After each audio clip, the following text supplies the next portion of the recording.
Okay, Ramblers, let's get rambling. Hey, hi everybody. Hi, Dr. Nick. It's that time again. SumDumWatch episode number 14 for the week of December 30th through January 5th.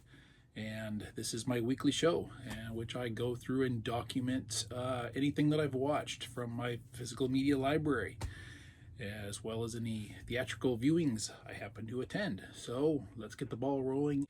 This is a blind buy I picked up not too long ago after debating on it for God knows how long off the Groove website. This is a disaster film on a global scale. It's got a pretty top-notch cast featuring prominently Gerard Butler, Ed Harris, and Andy Garcia.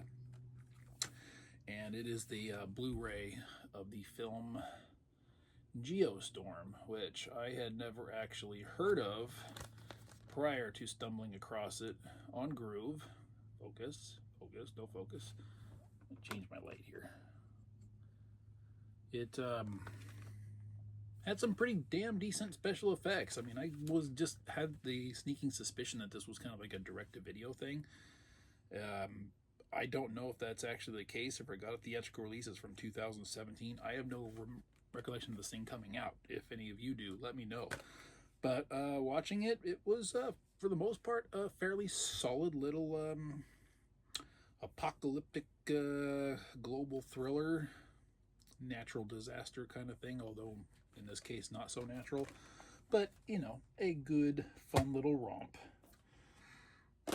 Next up, we have an actual natural disaster film. I recently upgraded off of Groove to a 4K from my Blu-ray, which looks absolutely gorgeous. We have San Andreas. Someone mentioned The Rock to me recently because they were discussing their interest in watching Red 1, and I realized there's not a whole lot of films I like from Dwayne Johnson, but this is a solid one in my opinion. I've always really enjoyed this. I saw it in the theater when it came out in 2015, I believe. Yes. And this is a good regular rewatch for me. I get a lot of enjoyment out of it. So, San Andreas, great earthquake natural disaster film if you're into that kind of thing. Next up, we have, this was also a recent 4K upgrade from Blu-ray. I got this in the Paramount Scares Volume 2 collection that nobody seemed to want because they disagreed with the titles that were grouped together, not seeming to grasp the fact that it was a great price and you could separate all the movies and not have to keep them in a box set. So this is my new 4K of World War Z. I would have preferred the whatever extended director's cut, which I think I've got on my Blu-ray.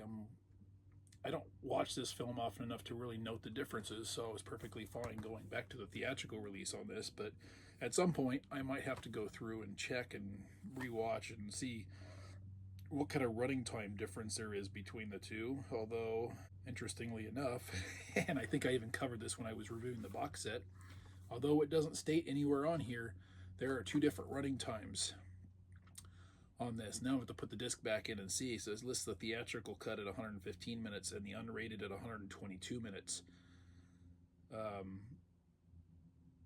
Although it's kind of funny that it listed as PG-13 right after it says it's unrated. They're a little confused. I don't even remember seeing a choice on the main menu for selecting between the two.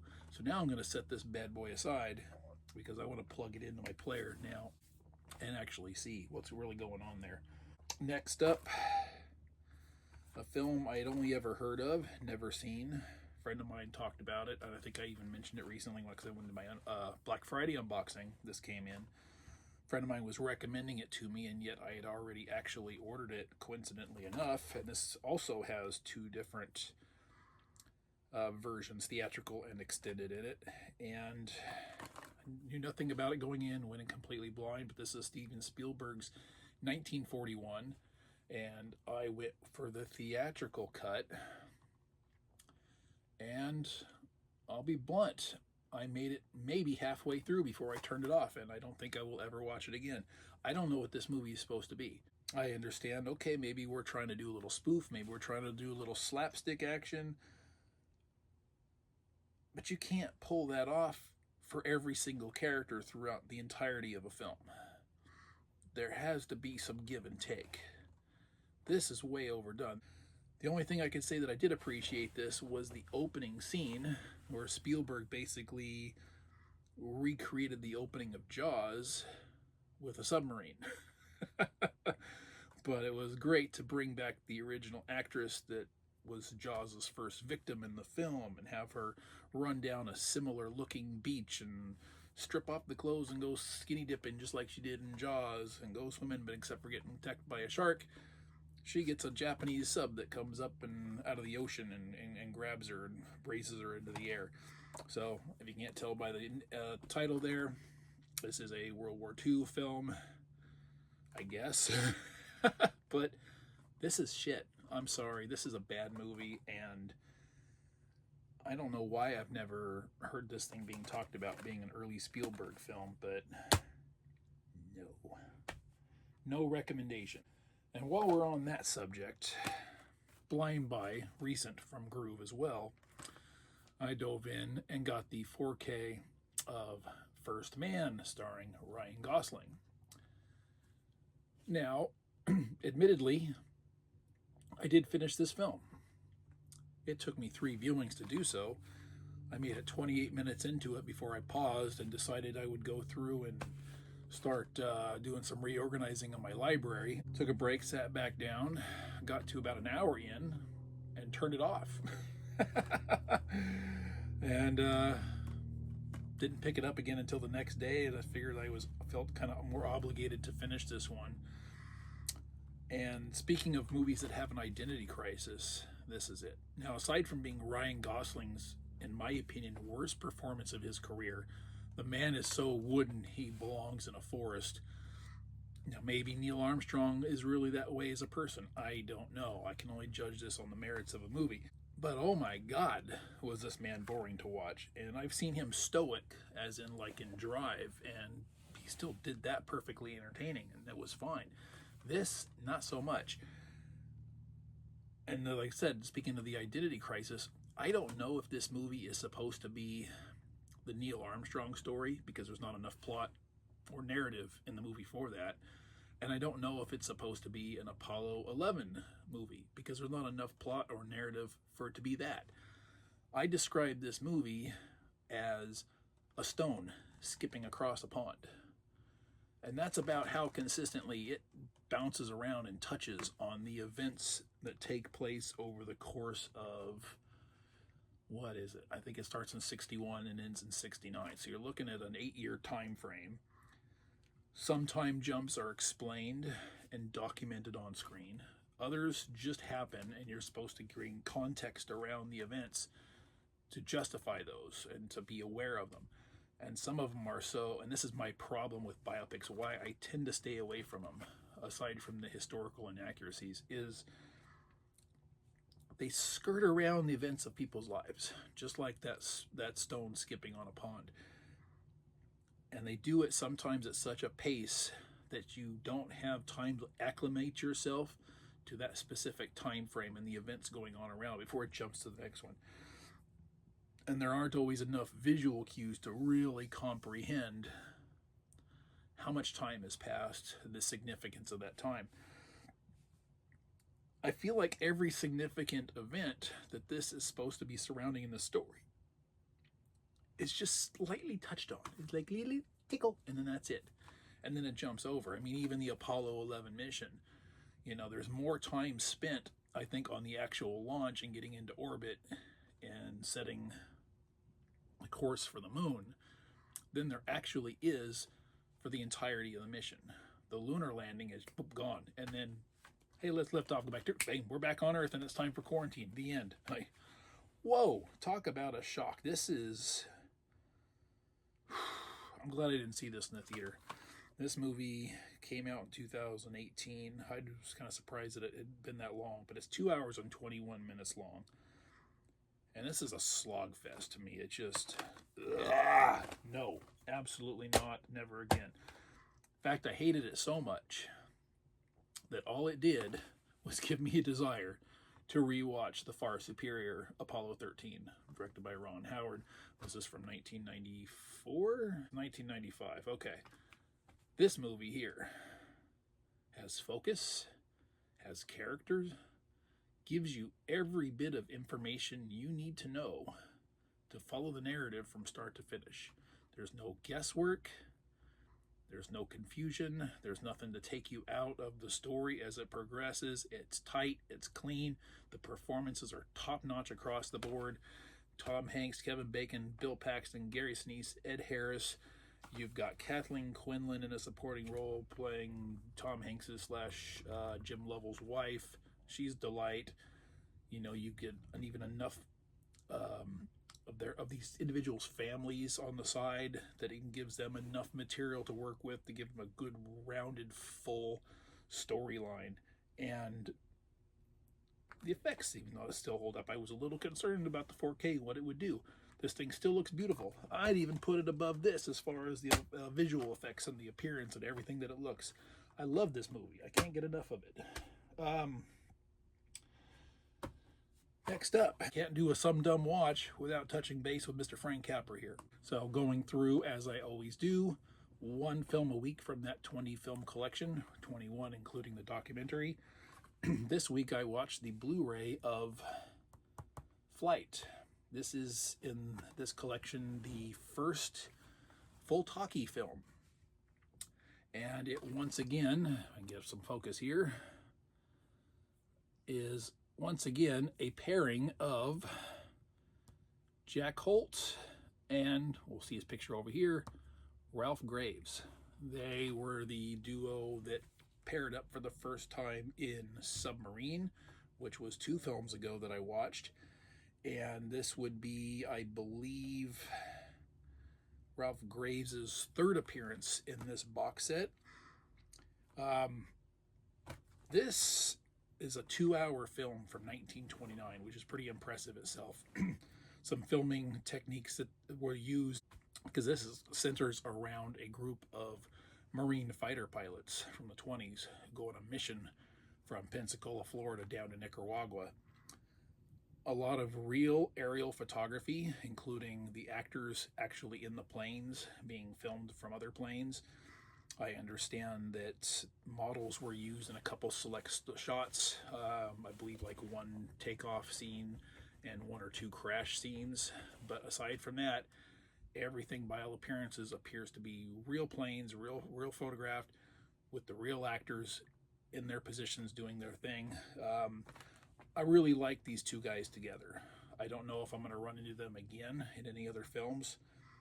They've got really great buddy chemistry between the 2 of them. So it's been a delight to encounter them again. So when I pulled this out and looked at it, and I just happened to look at the cover, and I saw immediately Jack Holt on the cover and read a little bit of the casting list, which is about as far as I got, because this little bitty thing, I without a magnifying glass, I couldn't make that out, but I could make out the cast.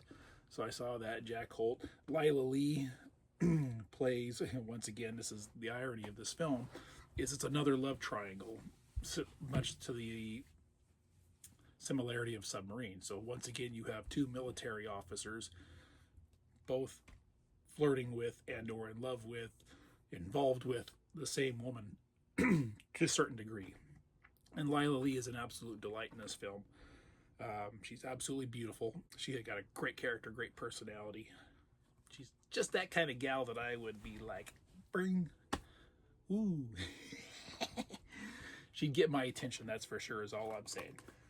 Great watch. Anybody into early Frank Capra has not seen Flight, by all means, highest possible recommendation there. Next up, I haven't finished this one yet, but I'm most of the way through. This is a fairly recent 4K upgrade I picked up from Kino Lorber. I think I got this in last year's spring into summer sale, I believe. And it's been a couple years since I've seen it. It's an upgrade from my old DVD, but it is Face Off. Yes, Nicolas Cage, John Travolta, brilliant performances by the 2. You get to see John Travolta playing Sean Archer, And then you get to see John Travolta playing Sean Archer, playing Castor Troy. And then you get to see Nicolas Cage playing Castor Troy, and then Nicolas Cage playing Castor Troy, or playing, as Sean Archer. And the funny thing is, what I really dig about this movie is that despite the two characters, Sean Archer, Castor Troy, being polar opposites in their original roles, either character can be played by either actor because their performances are symptomatic of who these actors actually are.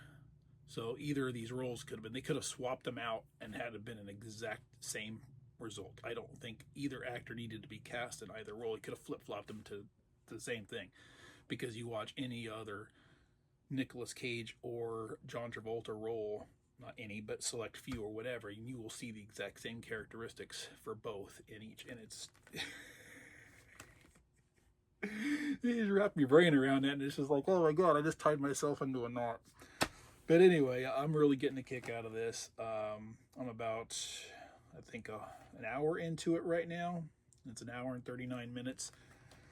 And I think Sean Archer is about to break out of prison as Castor Troy. That's about where I'm at the narrative. Guess what? Star Trek Enterprise, Season 3. We're moving along. Couple relatively sleepless nights, so I made a little bit of a jump. The Xindi arc is progressing. I've just passed the episode, if anybody's seen Season 3, where the Enterprise gets freaking pummeled by the Xindi in one of the coolest of the time Star Trek space battles.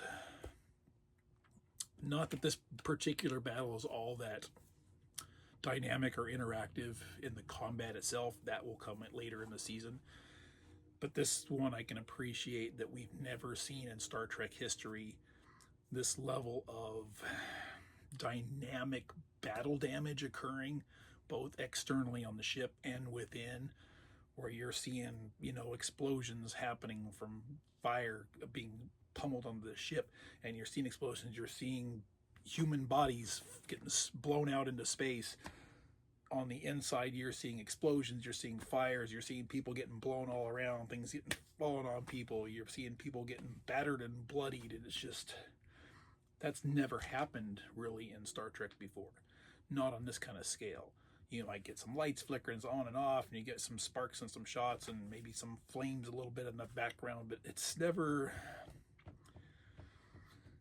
I don't know what kind of terminology to use to phrase it, but it's just incredibly immersive and in a lot of cases realistic in what is happening on screen, and I've always appreciated Season 3 for that. Lastly, my sole theatrical viewing for the week, and I wish it was a positive one, but I went on the 1st to see Nicole Kidman's new erotic drama, which unfortunately was not at all. Plenty of drama, no eroticism. Baby Girl. Her performance was great. She looked great. This is supposed to be the story of a blurry man. No. Story of a CEO in a company, high profile, gets involved romantically with a younger intern at her company. For reasons. The trailer doesn't explain it, and that's okay. My problem is the movie didn't explain it either. I don't understand the attraction, the appeal. I don't understand the dynamic between the two characters. It's portrayed or hinted at as something of a domination, submission story. That's not consistent. In fact, just as often, the young dominant one, who's supposed to be luring this suburban housewife, almost, not housewife, because she's not really, but she is, away from her dull marriage or dull sex life with her husband, who played by Antonio Banderas, which is actually a really great performance on his part, before I forget to mention it. she's not satisfied in her relationship or love life or sex life with her husband. But what lures her away from him to go to this younger man? I don't know. A glass of milk? Those of you who've seen the trailer might understand that. They spend so much time bickering back and forth, and the power dynamic isn't consistent with a domination or submission character interaction in a relationship. Emotional, sexual, whatever, doesn't matter. It's not convincing at all. And I found it to be rather lifeless. Like I said, we get a couple good performances out of it, but that's it. I mean, it's just, didn't really work for me as a narrative. It was not convincing at all. So, one day wasted, a couple hours there, and a few bucks, unfortunately. But, you know, they can't all be winners. So, that's it. That's all we've watched for this past week. I am tentatively planning a ranking, a rundown of all my 2024 theatrical viewings, and it's going to be multi-phasic, multi-part. First phase is intended to be new releases for 2024 that I saw and ranking those, and that'll probably be at least a 2-part video because of the number I'm going to have to share. And then opposite that, a ranking of 2024 theatrical re-releases of older films that I got to go see in the theater and my experiences with those. So the ranking is going to be the hard part. I've never done a ranking before. I'm not so good with choosing favorites, and given the quantity of films I saw, you know, you see some YouTubers like, oh, I'm going to do a top 10 and a worst 10. It's okay. That might be a little bit easier, but I would like to run the gamut. Who does that? So I thought, you know what, is a nice twist. We'll see what happens. And I might even have to break it down to more than just 2 parts. So anyway, that's that. Thank you very much for joining me. I appreciate each and every one of you. Have you seen any of these? If you'd like to comment below and let me know. You want to tell me to go away now? That's one man's job, and that's not him. So yeah, just drop me a line, say hello, whatever you want to do. Thank you for joining me, and I hope to see you on next week's episode. Good night.